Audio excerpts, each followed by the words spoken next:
নমস্কাৰ বন্ধুসকল, আজি আমাৰ তাত এখন গাড়ী আছে মহিন্দ্ৰা বলেৰো মেক্স পিকআপ। গাড়ীটোৰ মই অলপ ডিটেইলছত আপোনালোকক জনাই দিওঁ। গাড়ীটোৰ প্ৰাইচ হ'ল আপোনাৰ আস্কিং 10 লাখ মান আহি যায়।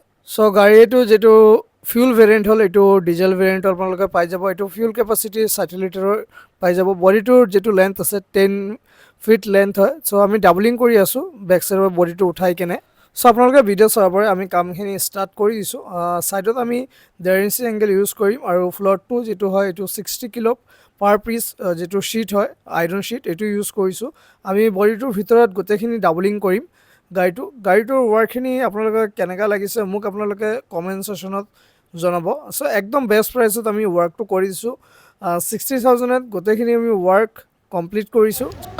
চ' বন্ধুসকল, কামখিনি আমি কমপ্লিট কৰিলোঁ। আগত আমি চেনেলৰ যিটো বাম্পাৰ হয় এইটো ইউজ কৰিছোঁ। বডিটোৰ যিটো শ্বীট হয় এইটো 40 কিলো 16 গেজৰ শ্বীট আমি ইউজ কৰিছোঁ। ওপৰত আমি প্ৰফাইল ইউজ কৰিছোঁ।